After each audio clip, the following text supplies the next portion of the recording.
தற்கொலை எண்ணம் அடிக்கடி வருகிறதா? அதனை எவ்வாறு முறியடிப்பது என்பதை பற்றித்தான் பார்க்க போகிறோம். முக்கியமாக தற்கொலை எண்ணம் அடிக்கடி வரும்போது உண்மையில் அனைவருடைய வாழ்க்கையுமே நம்முடைய மனதினை பொறுத்தது. அதாவது நம்முடைய மனது முடியும் என்று சொன்னால் அது முடியும். அப்போது எவ்வளவு பெரிய பாறாங்கல்லையும் நம்மால் தூக்க முடியும். அந்த அளவிற்கு நமக்கு சக்திகளானது கிடைக்கக்கூடும். அதே மாதிரி நம்முடைய மனதானது முடியாது என சொல்லிவிட்டால் ஒரு நோட்டு புத்தகத்தையோ அல்லது தண்ணி டம்ளரையோ அல்லது எதையுமே நம்மால் தூக்க முடியாது. முக்கியமாக சிறிய பேப்பரை கூட நம்மால் தூக்க முடியாது என்பது இயலாத காரியமாகிவிடும். இதிலிருந்து ஒரு மனிதனுக்கு என்ன தெரிகிறது என்றால், ஒரே மனது 2 விதமான எண்ணங்களால் செயல்படுகிறது என்பது தெரிவிக்கப்படுகிறது. ஒன்று நல்லது, இன்னொன்று கெட்டதாகவும் அந்த மனதானது யோசிக்கிறது.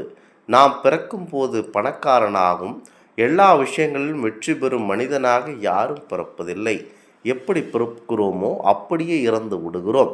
காலம் செல்ல செல்ல பொறுமையாக இருந்து ஒவ்வொரு திறமைகளாக நாம் வளர்த்து கொள்கிறோம்.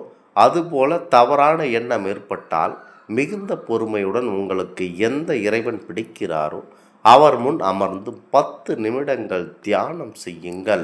உங்களுக்கு நன்றாக அழத் தோன்றுகிறதா? அழுந்து விடுங்கள். அதனை அப்படியே மனதில் வைத்து கொண்டு தேவையில்லாத எண்ண அலைகளை ஓட்டுவதென்பது தவறான செயல்களாகும்.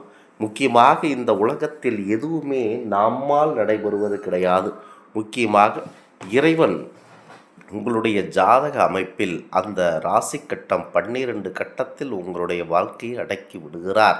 ஆகவே அந்த நவகிரகங்கள் உங்களுடைய கர்ம வினைக்கேற்ப ஒரு மனிதன் 20 வயது முதல் எப்படி இருப்பான், அதாவது முதல் வயது முதல் 20 வயது வரை எப்படி இருப்பான், 20 வயது முதல் 50 வயது வரை எப்படி இருக்கப் போகிறான், 50 வயது முதல் 90 100 வயது வரை எப்படி இருக்கிறான் என்பது அந்த ராசி கட்டம் வகுத்து விடுகிறது.